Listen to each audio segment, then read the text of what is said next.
Namaste. A very good morning to all of you. Rahiman पानी राखिए बिन पानी सबसून बिन पानी ना उबरे मोती मानुष चून. These few lines on water conservation said by one of the great poets of India, Rahim, centuries ago, stand true till date. Still, water conservation is in need of our and government of India, various state governments and the stakeholders are continuously working in great spirit towards water management and conservation of water and understanding the significance of water. And across the world, the leaders are working towards it. And to create a platform for these voices working towards water conservation, water management, I welcome all of you in this platform created Water Innovation Summit, National Water Innovation Summit. I welcome all of you here. This summit is being host partnered by Ministry of Shakti, Government of India, and being organized by Elets Technomedia. And we are very honored, we are very glad that the program mentor is Mr. U.P. Singh, Secretary of Water Resources and Sanitation and Drinking Water, Government of India. And today we are starting with inaugural session of National Water Innovation Summit. So before requesting Dr. Ravi Gupta for welcoming all the eminent panelists of this inaugural session, I request, with the due permission of Mr. U.P. Singh, that can we start with the launch of Ego magazine on a special water edition, and especially covering the great initiatives taken by Government of India in the space of water conservation, water management, and how India is taking care of its water resources. So I request for a launch of Ego magazine water special issue in the presence of Shri U.P. Singh, His Excellency Freddy Svane, and Dr. Ron Malka. Deepak, can we have a magazine on screen, please?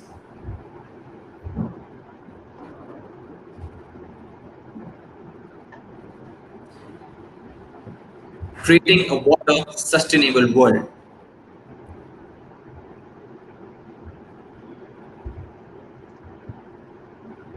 Let's go ahead inside the pages, Rajeshwar. So we have the message from the secretary and various initiatives by the government of India being taken, or also various states. How are they working in the water conservation and drinking water sectors, and what are the steps each of them are taking, each being covered across state governments and also at the district governments and also at the Jilla Panchayat level. So our team has tried to collect a lot of initi- initiatives from all over the country in the sector of water conservation and water management in this special issue. And we are also going to have this magazine online so that the great work which various states and districts are doing reaches to a large number of people, and more awareness happens about water issues. Thank you all the inaugural speakers for joining us in this virtual launch of the Ego magazine. Thank you so much. Thank you so much, all the eminent panelists of inaugural session, for this launch of Ego Magazine Water Edition. Now I request Dr. Ravi Gupta, founder and CEO of Elets Technomedia, to please deliver the welcome address. Welcome all our eminent speakers. Shri U.P. Singh, who is the Secretary, Department of Water Resources, River Development and Ganga Rejuvenation, and Secretary, Department of Drinking Water and Sanitation, Ministry of Jal Shakti, Government of India. Thanks for joining us, sir. And you have been a mentor and a guide for development of this program agenda. And under your guidance, we have been able to invite several sectors of the water related issues. The experts have been invited all over the day, and also in the evening we are honoring several champions in the field of water sector under your presence. And we are also honored to have two countries which are leaders in the field of water conservation and water management, Denmark and Israel, with us. We have His Excellency Freddy Svane, who is the ambassador of Denmark to India. Thanks for joining us. Namaste. And we have His Excellency Dr. Ron Malka, who is the ambassador of Israel to India. Namaskar. Thanks for joining us. We are honored to have you here in this session. And may I request to start with our keynote speaker, Shri UP Singh, to uh, talk about the various water conservation and water management initiatives being undertaken by government of India. And you have, sir, personally taken so much interest in uh, launching several initiatives like Catch the Rain, Jal Chaupal, and creating several dialogues for water conservation and water management. So, under your leadership, the department has got a new life and a new outreach which is happening, and collaborations are happening under your guidance. So, if you can talk about the current priorities of the ministry and the vision for the future, sir, over to you. A very good morning to all of you. I hope I am audible. Yes, sir. Okay. Very good morning to all of you, and very good morning to both the ambassadors. Of course, Ron Malka is my old friend, so it's happy to see both excellencies today in this inaugural session. And I will start basically thanking Elets for organizing this National Water Innovation Summit 2020. Usually, such summit, in fact, the summit I don't think was planned on a virtual platform, but in the situation which is prevailing, we had no other option. But I find of late last 3 4 months, my experience has shown that virtual platform has its own advantages actually. Not many people can join from the convenient place where they are. We can reach much larger number of people. We have to manage much lesser logistics. Uh, Friends, I would start somewhere. I would start basically. The fact remains that India has a glorious tradition of water harvesting and water conservation. Just take the case of, in fact, recently we brought out a book. National Water Mission brought out a book called Step Wells of India. It basically chronicles about 100 step wells, iconic step wells of India. And today, just now when I was coming, I was talking to one of the collectors in a district in Telangana, a district called Narayanpet, and she told me. In fact, I saw her tweet which said that she has decided to kind of rejuvenate 5 step wells. And when I was talking to her, I could find out that in Narayanpet district has 11 mandals, and out of that, only one mandal has as many as 80 step wells. So this only goes to show that how glorious tradition we had of water conservation, and that is our kind of a building block. In fact, I would like you to take back to about a year back, more than a year back, when our Honorable Prime Minister, Shri Narendra Modi ji, took over as Prime Minister for the second time. And you are also aware that he does a Man Ki Baat every month, last Sunday of every month at 11 a.m. Man Ki Baat. And in Man Ki Baat, basically, he covers so many topics which he thinks is very important and to reach the people. And in very Man Ki Baat, after taking over second time as Prime Minister of India, he talked for more than 12 minutes on this glorious tradition of water conservation in India, and how we should make again this Jal Andolan, what we call a Jan Andolan. How do we make this movement for water as a people's movement actually? And when someone like Prime Minister talks, it creates a kind of I would say not only a buzz, but it created a lot of enthusiasm. It created a lot of activities. We also, of course, Government of India level, we started Jal Shakti Abhiyan, which was kind of idea was to reach as many as 256 water states districts. It met with a lot of successes, but it was not only a government effort. Government of India does, state governments do, district administrations do, but a lot of individuals, the so-called water warriors, some of them would be getting awarded today also. Everybody started working towards it. And some of them, everyone who was talking, saying that 21 cities in India will run out of groundwater by 2020. At least I'm glad that that hasn't happened. And if all of us work together, that will not happen in future either. Because it's not correct. Even though we tell the statistics like that India has 4% of world's uh, mm, freshwater reserves, and we have 18% of population to cater to. We have about 17% cattle population of the world to cater to, and things like that. It's also a fact that in India, the kind of spatial and temporal variation we have in water, not many countries have. You know that there are areas in India which gets even more than 10,000 millimeter rainfall in a year. And there are areas in India, the regions in India which doesn't get more than 200 millimeter rainfall every year.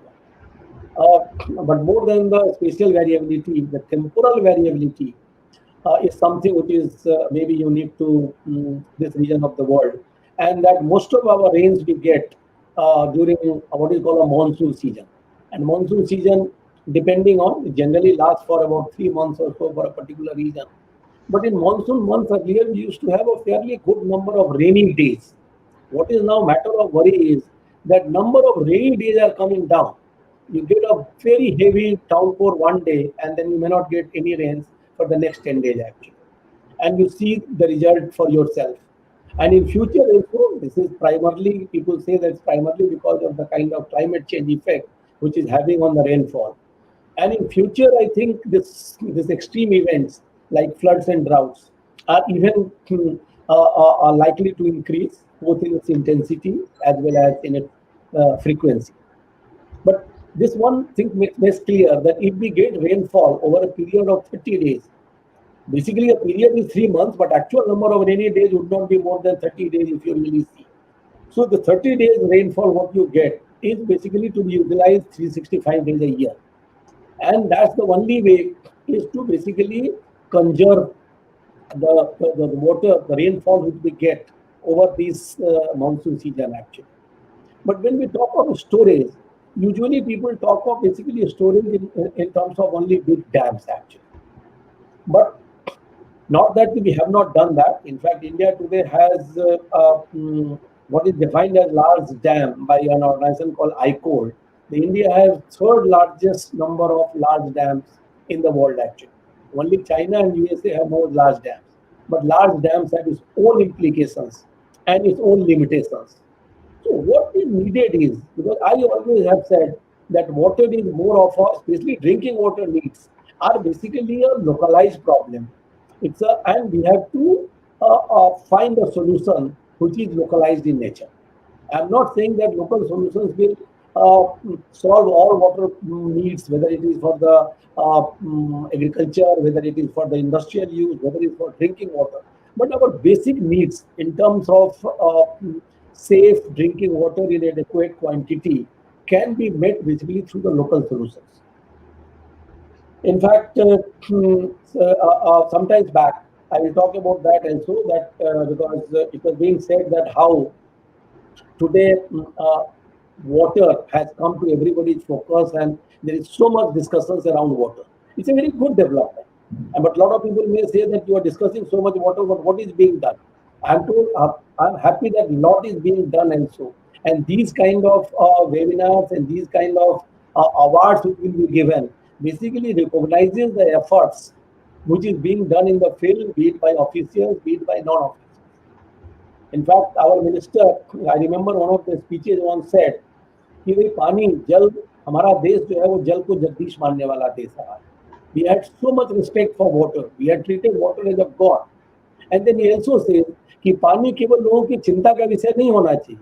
पानी लोगों के चिंतन और चेतना और चिंतन का विषय होना चाहिए. And that is what is happening today actually.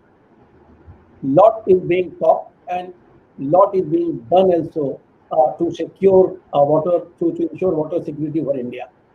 When I'm talking of these dialogues, it reminds me almost more than a year back, in 2019, that was World Water Day, 22nd March 2019, we launched. That was in my mind also for quite some time after seeing some TED Talks, etc.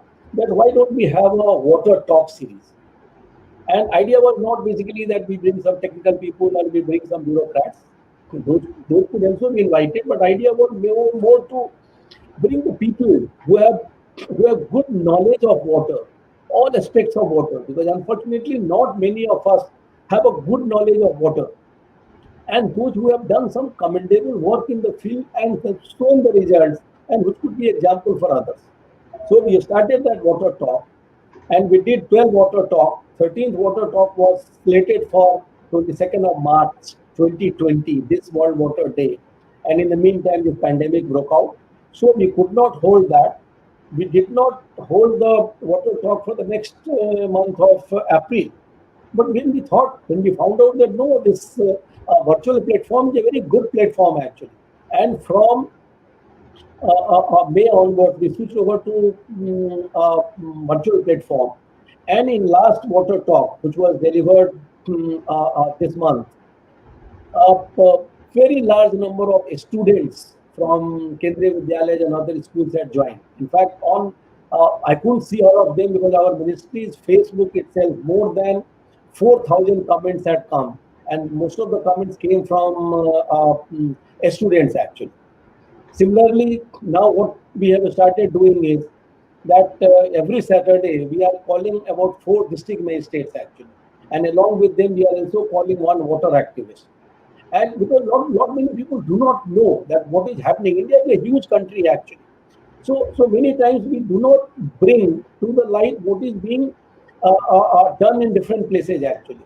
So in addition to these kind of webinars and all from government side, we are bringing every Saturday from 3:30 to 5:30. Tomorrow also we will have 3 district magistrates and 1 water activist. And I, of course, I am present for entire 2 hours. Actually, Saturday we have deliberately chosen because it's a holiday, and even the district magistrates from the comfort of their either offices or their home can talk about it actually. So I am very happy, first of all, that Elets has taken this initiative. And what is heartening is that not necessarily that these organizations who are basically dedicated to water only today are talking. There are organizations who are into so many fields, but they have also made water as one of their priority. So I must thank Elets for taking today's arranging today's webinar actually. If we start talking about, let's say, central government or state government initiatives, it will take a lot of time. I would not basically be talking about all of them. But since I talked about Jal Shakti Abhiyan, which was basically a national-wide campaign to make Jal Andolan a Jan Andolan, this year also we had planned from 15th of April, which we could not do it because of the situation prevailing here. We can't go to the field, we can't call people here. So what we have started is what is called a Catch the Rain campaign, and which is going on right now because we find that there is tremendous opportunity in India in catching the rain. In fact, I was talking about last water talk. Why I talked about that? Because the lady, Jyoti Sharma ji from a Force NGO, she showed a slide. She showed a slide which says that rainfall per capita per year for a state or for a city. And the figures were astounding. Some of them, maybe apart from Delhi and all, which is a small area, too many people. But any other place, you say, some places you say 10,000, 20,000 kind of liter per capita per year. Whereas your requirement for drinking water is something like 135 liter Generally, we take it in urban areas and about maybe 70 liters in rural areas we plant. So, so there is enough kind of rains coming, but we need to catch them. So that's what our slogan says: catch the rain where it falls, when it falls. Everywhere today, a lot of people have taken initiative. I'm very happy. Whether it's you go to airports. Now airports have so much vacant land. There's so much about roof area where both rooftop rainwater harvesting can be done, or even a field rainwater harvesting can be done. And I'm happy that Airport Authority of India, its chairman, has given a message also, and they have started in a big way rainwater harvesting airports. We talk of take the example of stadiums. Now, I remember, I think last year or last to last year, there was a case filed. PIL was filed in Chennai against holding a IPL match there on the ground where when the city does not get enough water for drinking water needs, how could you utilize water for, let's say, watering the field or astroturf? Now, I think that all West area has a huge area in terms of open area as well as in terms of covered area. And if we really harvest the water there, it, most of the needs can be met from that only. It's a, examples could be numerous, be it railways, be it cantonment boards, be it ordnance factories. Most of the ordnance factory in India has even 10,000, 20,000 kind of acres or hectares of land. Take the case of all institutions. My own institution where I studied IIT Kanpur has a huge campus actually. So there is so much of a scope for conserving water. So that's what I would like that everybody should participate in this Catch the Rain campaign. The rainy season is still on. So let's have, and it's not that the only it can be done in the rainy season. Whatever we structures we make after the rainy season would be helpful in catching the rain next monsoon season actually. But it's not that the good thing about rain season it comes every year actually. And also good thing is that in spite of spatial and temporal variability, it has not the total quantum of rainfall has not changed much over India. So that's one part I wanted to tell you. And since I'm also holding now as a secretary drinking water and sanitation, I would also very briefly like to talk about Jal Jeevan Mission. You are all aware that 5 years, I mean 6 years back now in 2014, Honorable Prime Minister from the ramparts of Red Fort talked about building a Swachh Bharat mission and building toilets in every house, and that was achieved in a period of 5 years. Of course, we are not sleeping on our laurels. We have started what is called a Swachh Bharat Mission 2, SBM 2, where we are talking of sustainability and we are talking of liquid and solid waste management. But the Jal Jeevan Mission, as you are aware, that is aimed at, again, Honorable Prime Minister launched this from ramparts of Red Fort on 15th August 2019. And we are supposed to, we are committed to provide more than 15 crore households adequate quantity safe water from a functional tap house in his own home. And it's not a very small task. It's a very huge task, even much more complicated than providing, let's say, constructing toilets actually. But we are well on track. If any of you have heard Honorable Prime Minister's speech, again this year, 15th August 2020, he spoke how almost 2 crore households have been in the meantime provided with a household tap connection.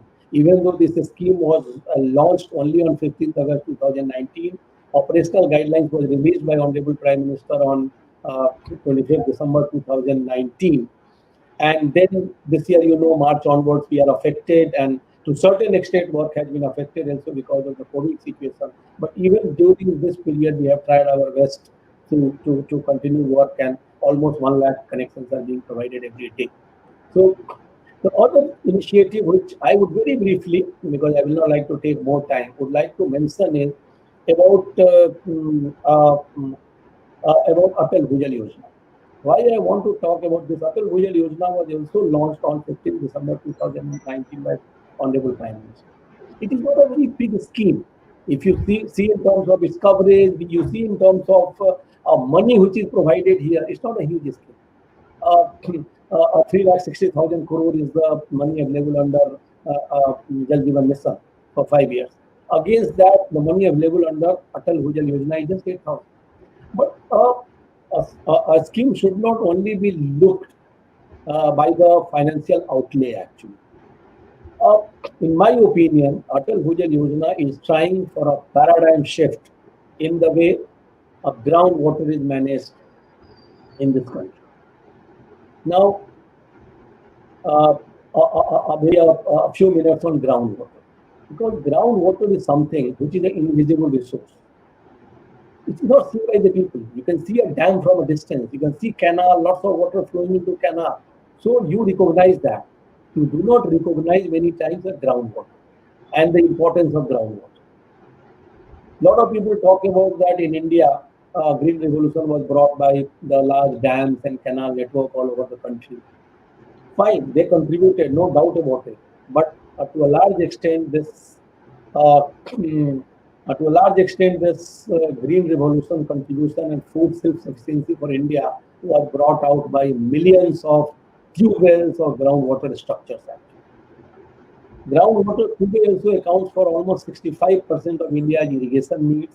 It accounts for about 85% of India's rural drinking water needs. It accounts for almost 50% of India's urban water needs, urban drinking water needs. It accounts for India's 50% India's requirement of industrial water needs. But then something which has been very good to us, which helped us in solving the problem of non-availability of adequate food grains in the country, today has also become a source of worry for us. The granaries, when we talk of granaries, we talk of Punjab, we talk of Haryana. Now in Haryana and Punjab today, we have a huge issue of groundwater sustainability. Even a state like Punjab, which has so many dams, so much of canal, some 77% of total water in irrigation comes from groundwater actually. In Uttar Pradesh, about 80% of water comes from groundwater. In a way, there is nothing wrong about that. But what is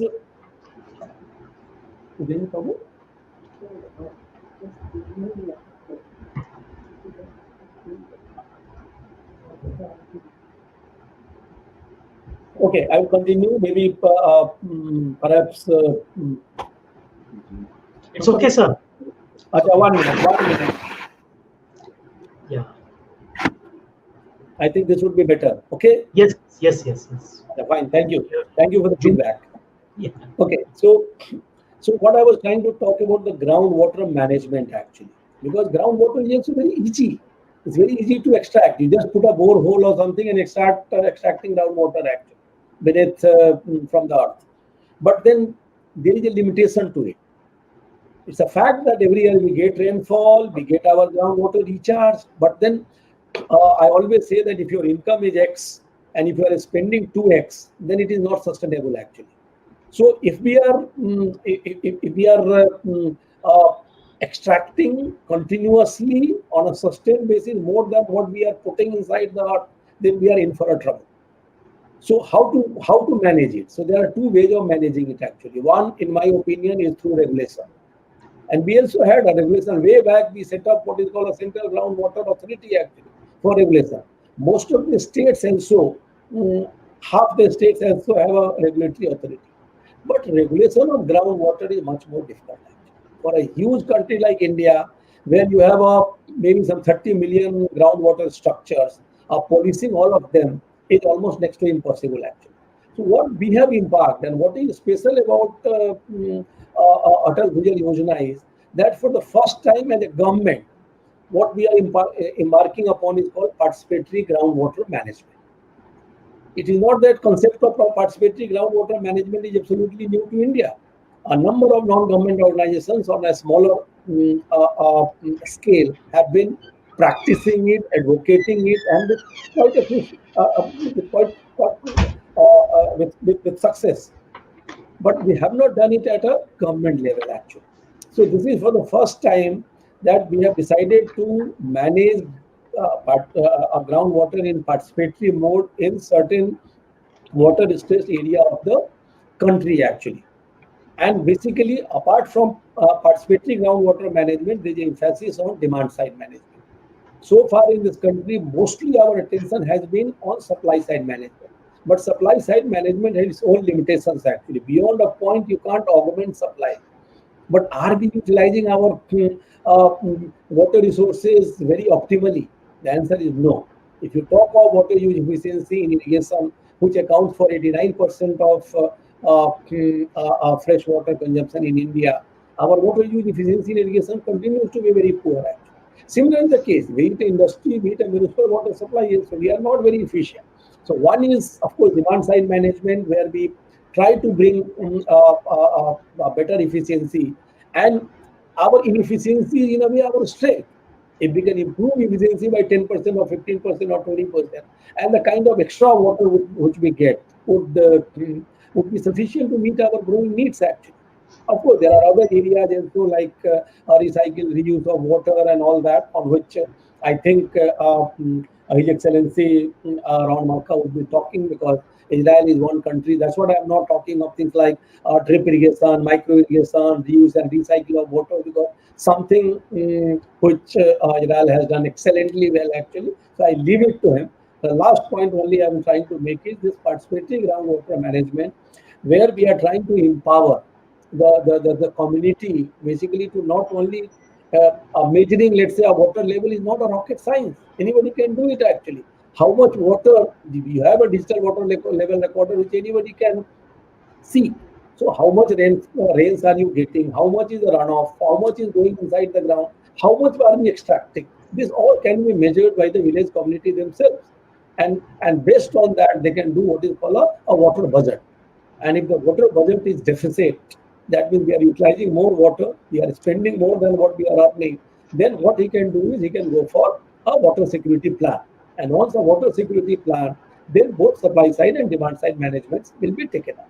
So this is something, again, I would say something which is should bring a paradigm shift in the way groundwater is managed, because groundwater management is very paramount to ensure water security.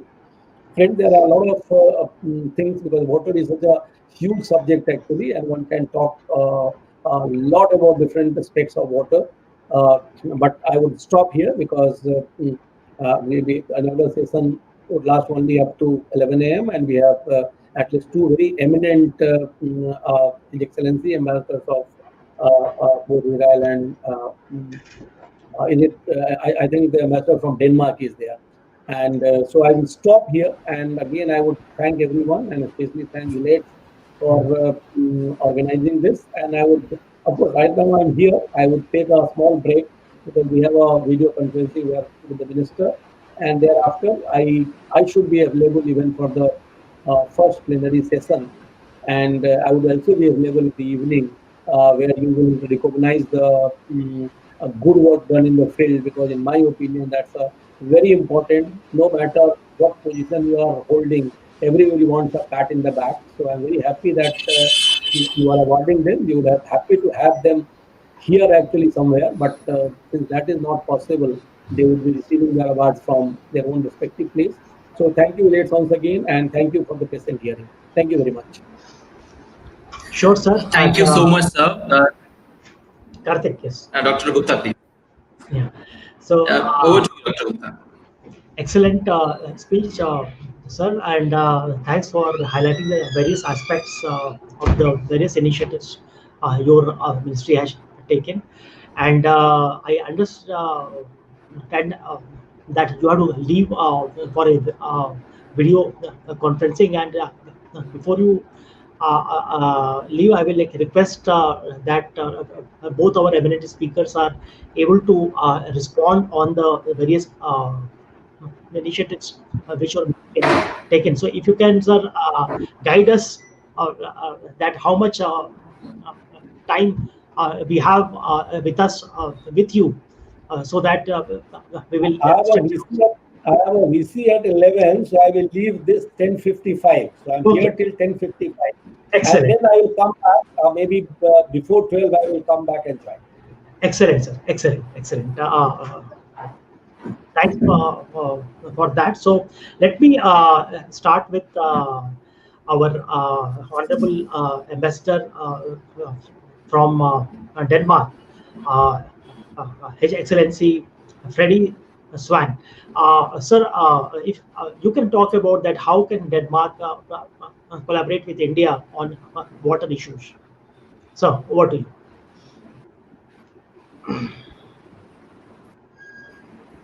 Thank you very much indeed. It's a great honor. Sri P. Singh, Secretary, and my dear friend, the Israeli ambassador, and Gupta, and many others. And I'm also happy to address a lot of people attending this conference. May I say to start with that my first experience in India with water was in May 2011 when I was ambassador. During my first tenure, I went to Gujarat. And in Gujarat, I met then Chief Minister Modi, and we built up a number of collaborations and then also with water. Secondly, I would like to say that water is not just about having access. It's a very important part, perhaps not only a part, but the key part of what we are doing.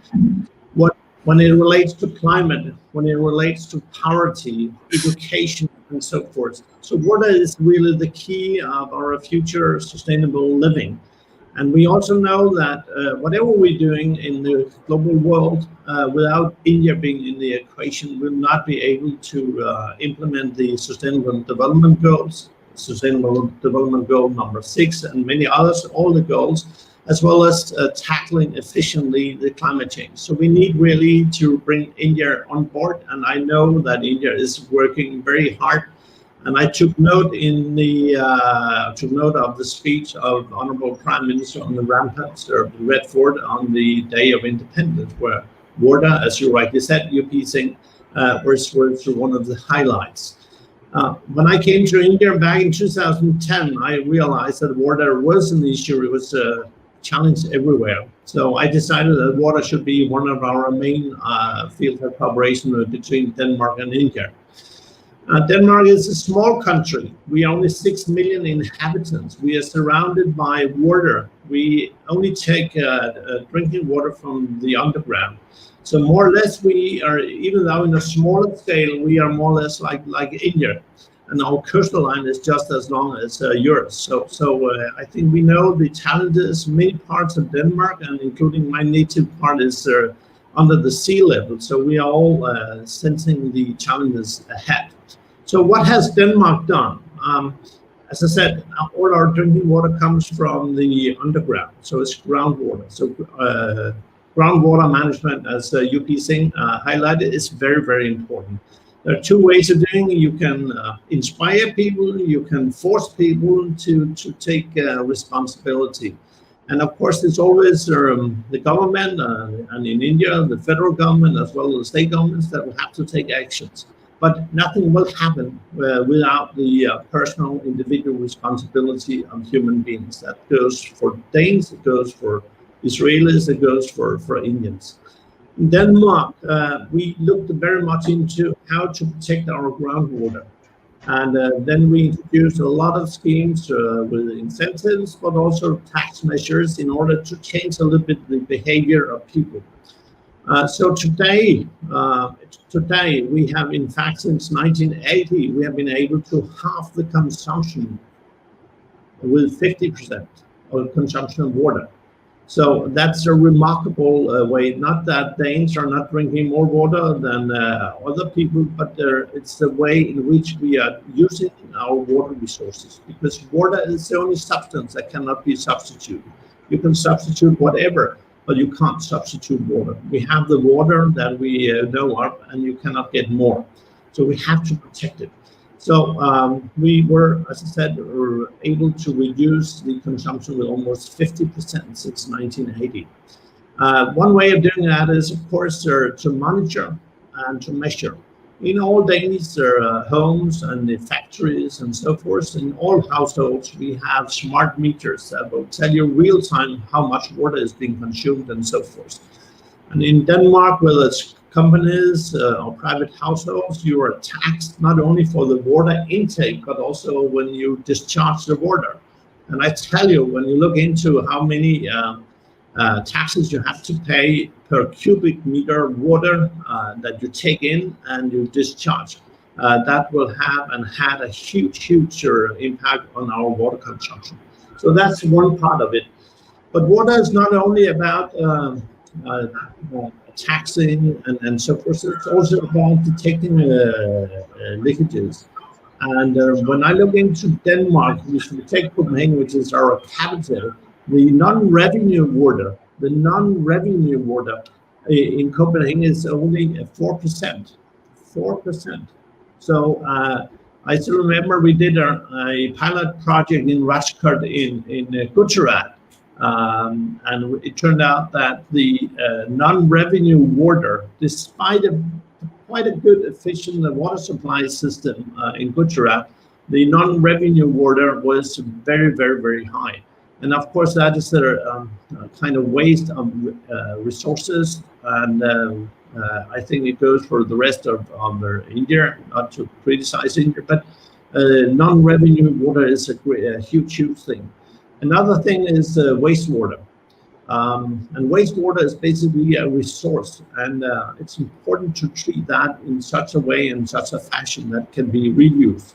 So I'm very fond of the 3 R's, to reduce, to reduce, and recycle. And I hope that, and I know that Jal Shakti is doing a lot to look into all these issues, and it's so important.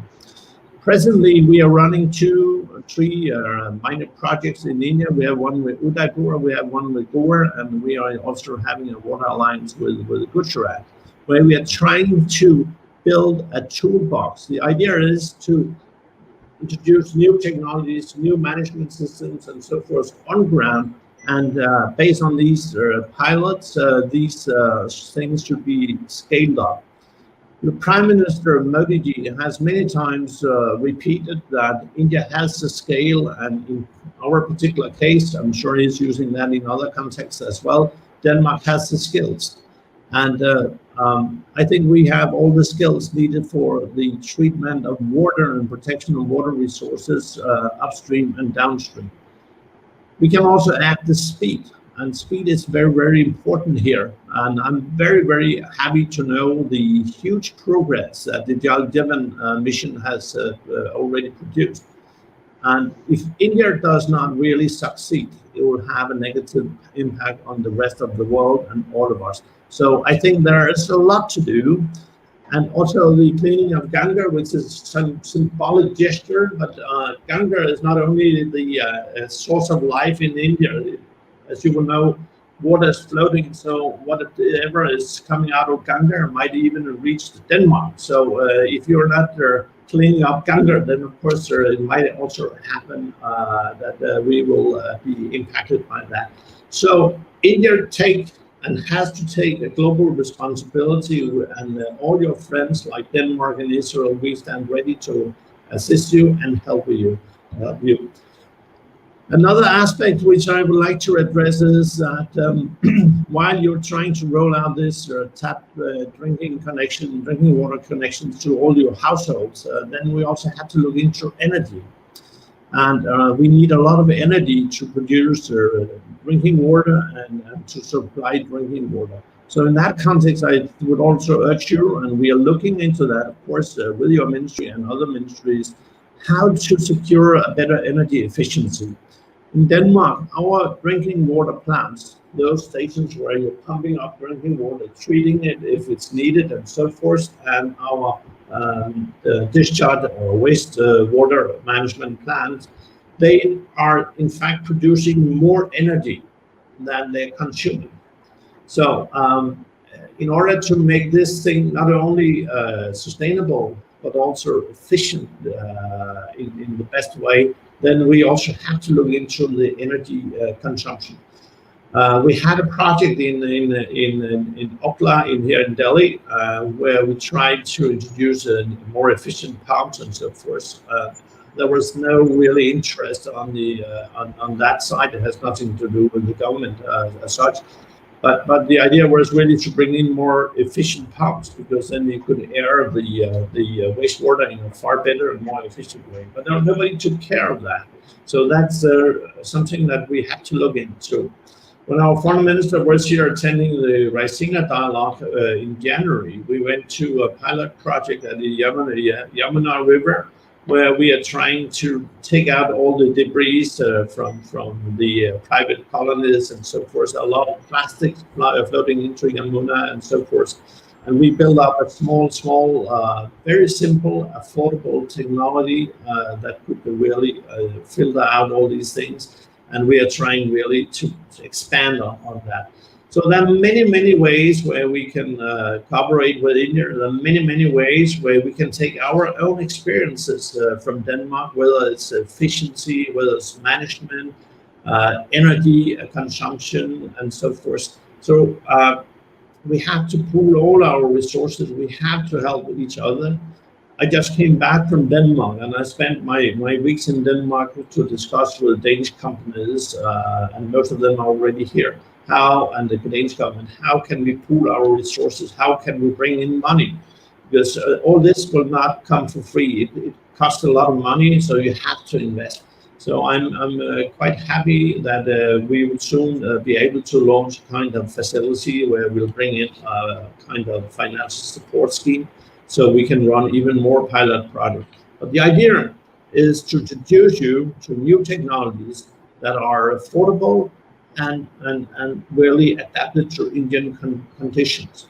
And in that context, you have really the scale, we have the skills, but you also have the skills. You mentioned the step wells, and that's fantastic. I've seen some of them.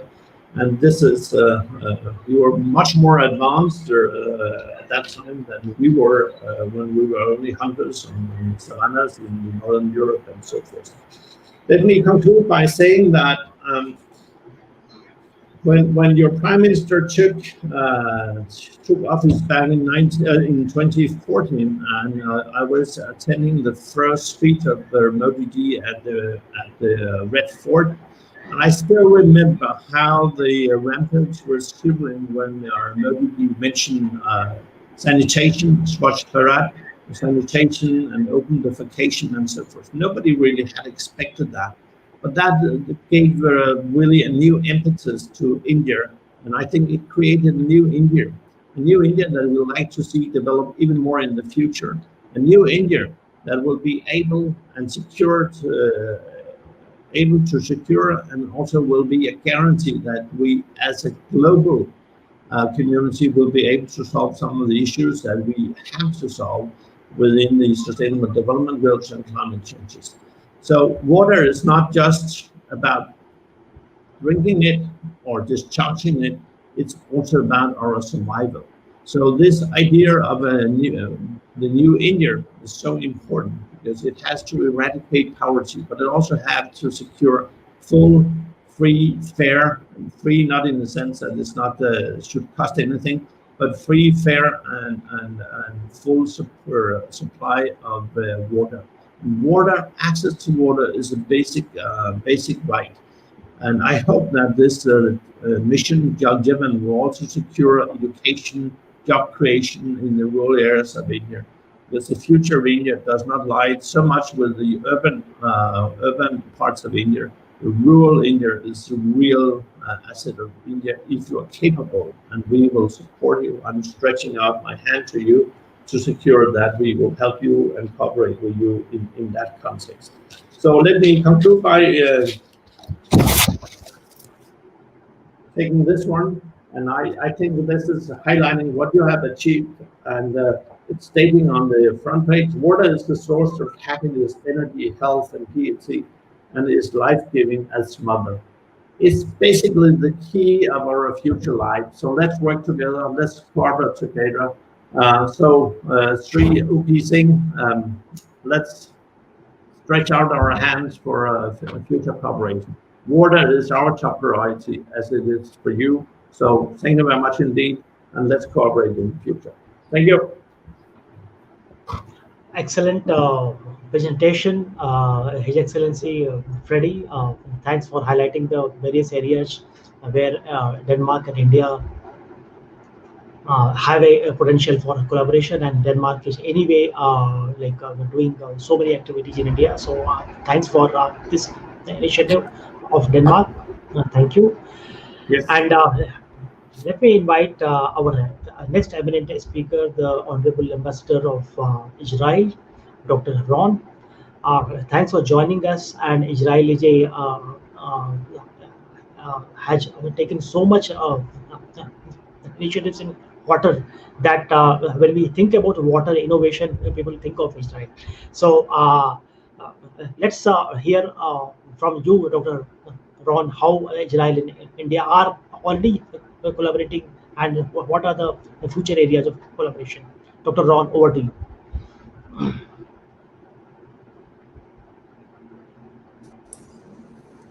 Good morning, and thank you so much for inviting me to this important event. My dear friend Shri U.P. Singh, Secretary, Minister of Jal Shakti, Government of India, His Excellency Freddy Svane, Ambassador of Denmark, dear friend, and Dr. Avi Gupta, founder and CEO of Elets Technomedia.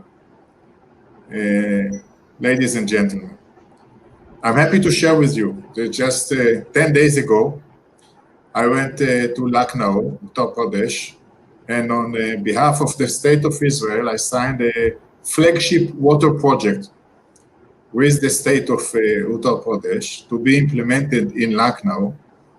And what is so exciting about this agreement is this is the first time that we are going to implement the whole water model of Israel in India, because the way that we approach the challenge of water is very holistic, very comprehensive, and this is the first time that we have the chance to bring the whole model, which is proven successful in Israel.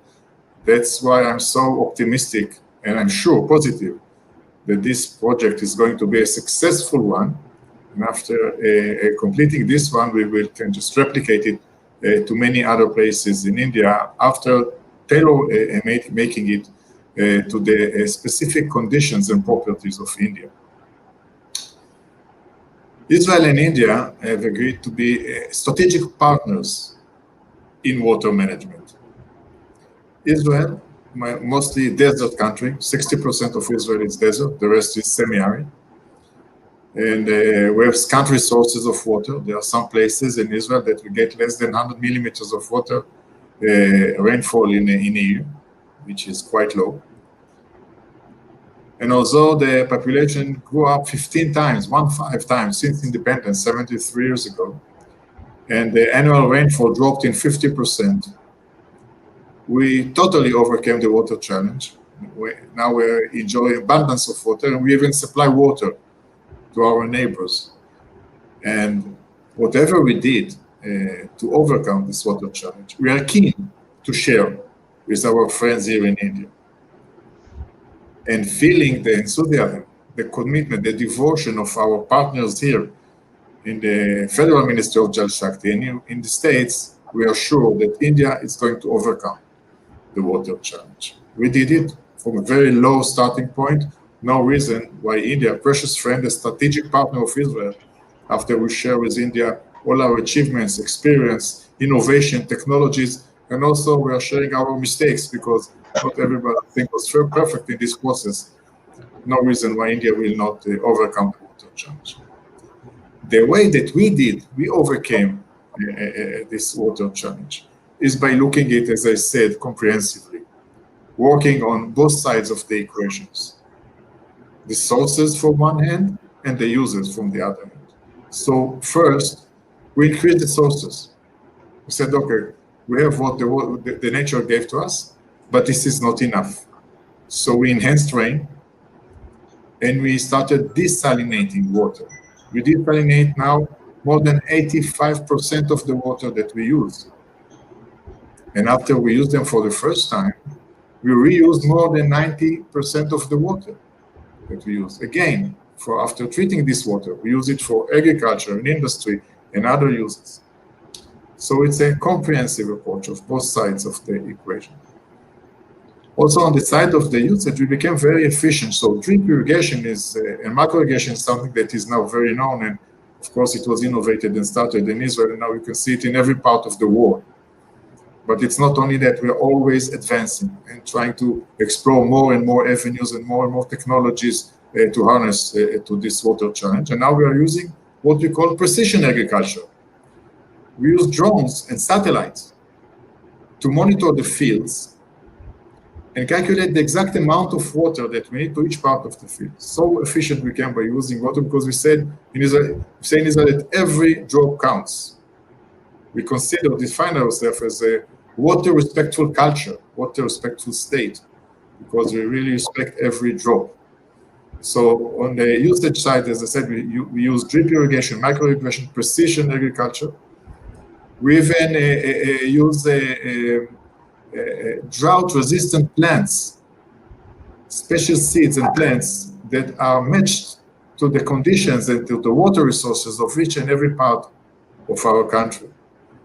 We use the plastic mulches, which is low technology but saves so much water. So we utilize more than 95% of the water, using it for agriculture. That's why this project that we are going to now to implement in Bundelkhand, in the UP, brings this holistic approach of water, agriculture, and energy. We don't make this distinction between these different domains in Israel. We see it as a holistic, a comprehensive approach. So we are going to bring all these practices to Bundelkhand to implement it in a special area that we pick. And once we do that, I think that we can just replicate it to many other places in India, and this will be a successful thing. We're very pleased to host His Excellency the Minister of Shakti, Mr. Shakti, in Israel just last year. He came to Israel. We exposed him to all our best practices, latest technologies for water management. And of course, we are going to implement those things there. And I'm happy to announce that we are going to nominate, just for this cause, for the first time, a water attaché in the Embassy of Israel in New Delhi. One of our best experts for water management will come here, and he will join the agriculture attaché that is already here in Delhi. And together, they will share with our counterparts here in India the holistic approach of Israel and implement it. We are very practical in our approach. We have a special scheme, action items, whoever needs to do what, in what timeline, and what deadlines, and so on and so forth. So, of course, we are going to do this and to be very practical in our initiatives. And that's why I'm so optimistic and positive that India is going to overcome the water challenge, and together we'll share and work together. Thank you so much for inviting me, and I wish you a very successful event. Sure. So, excellent presentation, Dr. Ron, and thanks for highlighting this initiative in Bundelkhand, Uttar Pradesh, which your country has taken up. And may I request Shri UP Singh to please respond on the inputs of both our eminent speakers who have just now spoken from Denmark and Israel, that how is India looking at collaboration with other countries in the field of water management. So, thank you very much. Usually all our programs over still actually. We planned. That's why, in fact, I was telling your people that kindly ensure that by 10:55 I am free, so that I am not delayed for other VC. But I'm happy that it's only about 10:35 or so, and so there are a couple of things I would like to add. First of all, I was very happy listening to. Of course, I have listened and seen the presentation from Mr. Ron Malka. And we know a lot about what Israel has done. So first I will tell what our Honorable Ambassador from Denmark has said. A few things which I also said, and I'm happy that we resonate in the sense that about groundwater management, which is important for them, which is important for us. And he also talked about both. I also talked about regulatory and then how participatory. And then he also talked about that either one of the two ways, either force people or inspire people. So I think forcing people, especially in a country like India, perhaps will meet with a lesser success, and inspiring people and making them a partner would be better. But two things which I was very happy to hear in the sense that everybody in India talks of that how our demands are growing and how we would not be able to meet our demand, and they take growth of demand as a kind of a maybe a percentage population increase or something.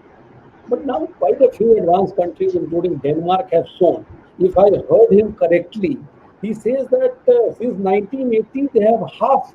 They have, today the consumption is 50% of what consumption was there in 1980 actually. So, so that's why I also when I spoke, maybe I do not know to what extent I clarified, but the demand side management is no less important than a supply side management because there's so much of scope to reduce the consumption, be it at home, be it whatever in the industry, be it at farmers' field, everywhere. So that's something a great achievement, and we would certainly like to basically work with Denmark on this increasing water use efficiency and how they have been able to bring half their consumptions since 1980. And the other a very good thing was basically a non-revenue water. Now in India we talk, we say that perhaps if again if I heard correctly, it says non-revenue water in Denmark is of the order of 4%. Here we talk of the order of 30%, 40%, even 50%. Perhaps the best example sometimes we give of Jamshedpur, where there is a JUSCO, and we say that their non-revenue water is 10%. And we are basically citing that as an example to strive for. So maybe we may not be able to achieve 4% which Denmark has achieved, but we can so on this also we can basically work on. When I mean I do not mean only central government, because as everyone knows, India water is basically a state subject actually. And primarily, water management is done by the state government and its urban local bodies actually. So, but we would be happy to facilitate that kind of joining hands, the hand which Ambassador, His Excellency Ambassador Denmark extended. We would be happy to hold that hand and work together. So that's another field, non-revenue water. And of course, we have started working very seriously on wastewater. Since there is some time, I would like to tell you that fact remains that in India, we do not treat a very large percentage of wastewater, and we generally see this as a pollution problem. We do not see this basically as a source of new water actually. The treated water being reused or recycled, we don't treat that. We are only basically attempting this from the point of view of basically pollution abatement, either in surface water, mostly in surface water actually. But this could be, as he pointed out, it could be a very good source if we treat well and if we recycle actually. And treating well is something which I can, because in fact, my experience over the last almost 4 years, one can say now, because I was earlier looking after Ganga rejuvenation, about which he talked also. And now also I look after Ganga, but along with look, now I look after all other aspects of water. So in India, when you talk of, you see figures, nowhere it will say that how much water we are treating. Everywhere the figures, there will be two figures. One figure will say how much sewage are we generating, and the other figure will say how much sewage treatment capacity has been created. So we talk of only two figures, generation and capacity creation. What is more important is not capacity creation. It is basically capacity utilization. And that is what now we have started focusing. In fact, I remember 4 years back almost, I went to the World Bank for something which was kind of it was a workshop kind of on water. And we had a gentleman, very senior official from Brazil. He made a statement. He said, in our country, we pay for construction, we do not pay for performance. And then I realized that wastewater management in our country is also plagued by that kind of disease, that we pay for construction, we do not pay for performance. So you set up a sewage treatment plant, you set up all kinds of infrastructure. Then thereafter we don't bother that what is the capacity utilization, what is the quality of treatment. In fact, what I have been talking at different forums regarding hybrid annuity mode. If I would have had to speak about river rejuvenation, that would have been another session actually. I did not touch upon that because again, river rejuvenation and groundwater management or surface water management are absolutely interlinked. In my earlier, wherever I used to talk, I always said that river rejuvenation, and especially Ganga rejuvenation in India, I always refer to a story of a seven blind man and the elephant. So whichever part one blind man touched of an elephant, he thought elephant is like that one. So similar is the case about the river rejuvenation and even Ganga rejuvenation. A lot of people talk of rejuvenation and cleaning in the same way. It is not so.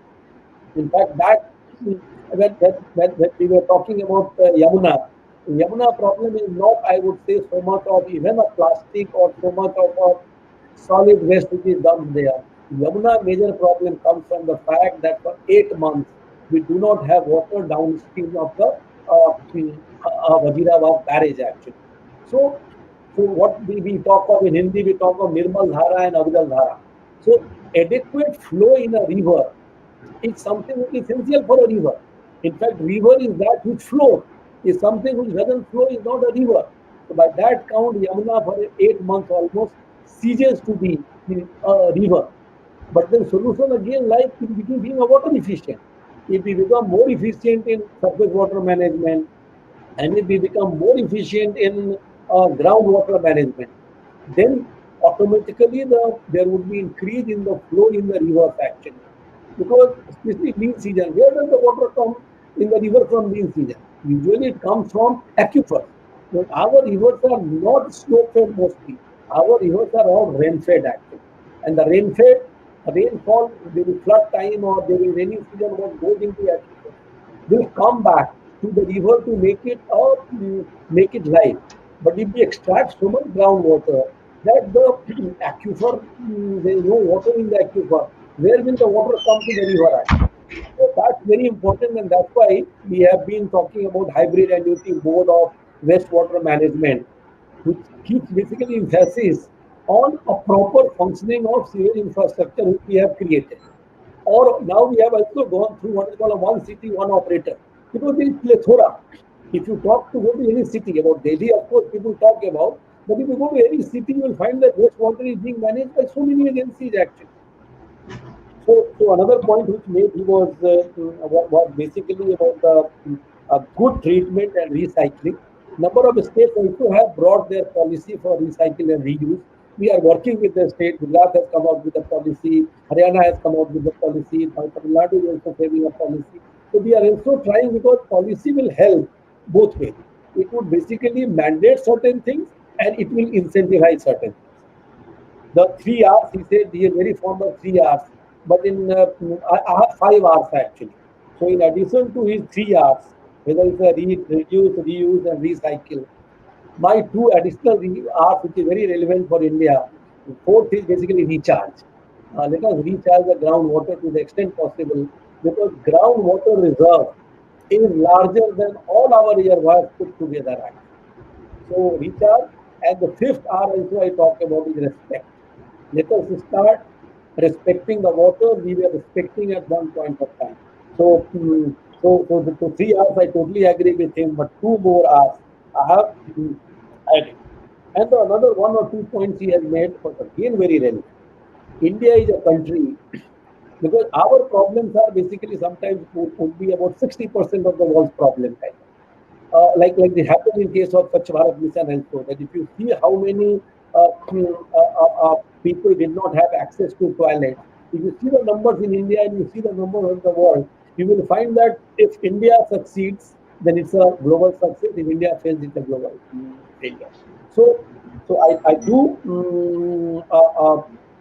what he says that if India basically cannot afford to fail as far as Jal Jeevan Mission or Ganga rejuvenation is concerned, and we have taken note of that. We are working on that. And last point again it was made was also very relevant about being energy efficient actually, because you are right.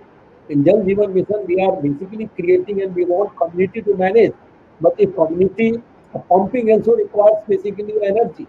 And if there is, we are not energy efficient, if energy is not available at affordable price, quality energy, then you will find it very difficult to basically really. Then what will happen is that there will be tap in a house, but there will be not be water in that tap. Actually, so we have to guard off against that kind of a danger. Of course, another thing in Jal Jeevan Mission is equally important. We are emphasizing is the source sustainability, because laying infrastructure is fine, but where will that water come? Distribution network is okay, but the source sustainability, the source augmentation is extremely important, and that's also a component. When we have all four components, we talk of Jal Jeevan Mission. So one of the components is also source augmentation, and another component is also grey water management. Because more water we supply, there will be generation of more grey water, and appropriate technology, low cost technology, not necessarily a centralized sewage treatment plant. If you think of, whenever you think of wastewater management, there could be because so that's also very important. So all the points which we made was very happy, and I am happy that he has extended his hand for a partnership, and we will be uh, happy to partner with Denmark. Thank you very much. And of course, I Uh, would not take, yeah, I would not take more time as far as Ron Malka is concerned, because we had a series of interactions with him, and we had worked together.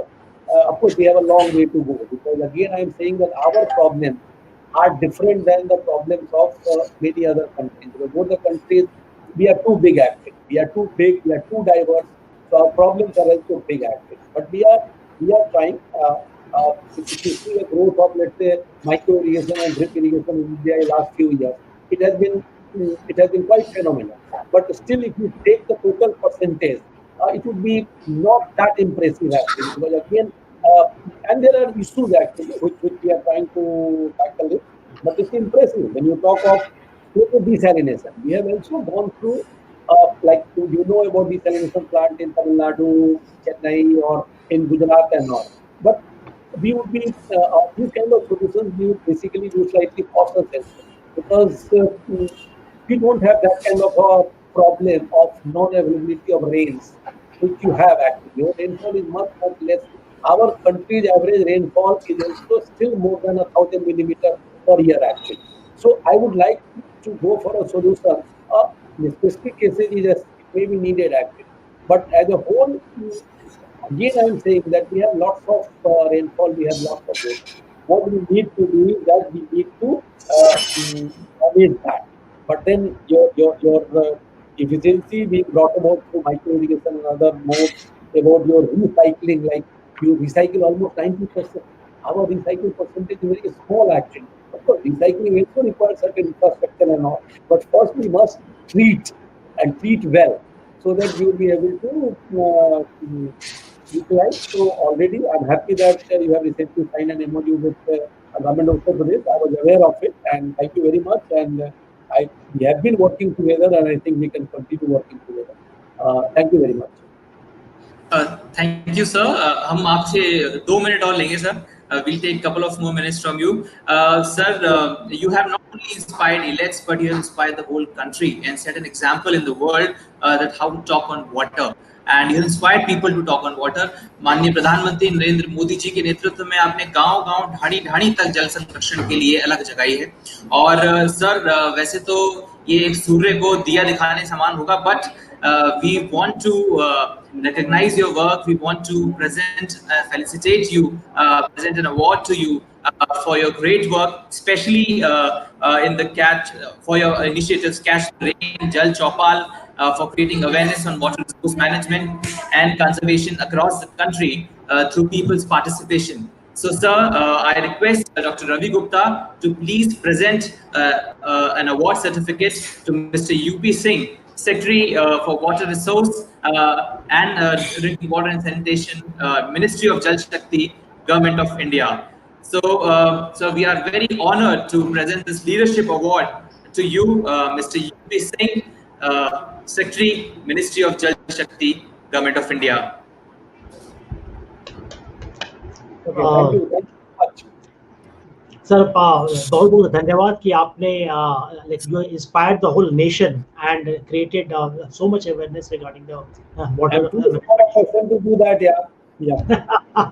So, looking forward to your presence in the session after the VC is over, sir. So, with this, we can conclude the session, and I thank our eminent speakers, His Excellency Freddy Swan and His Excellency Dr. Ron and Shri UP Singh for joining us in this very interactive and knowledge session this was. Thank you so much.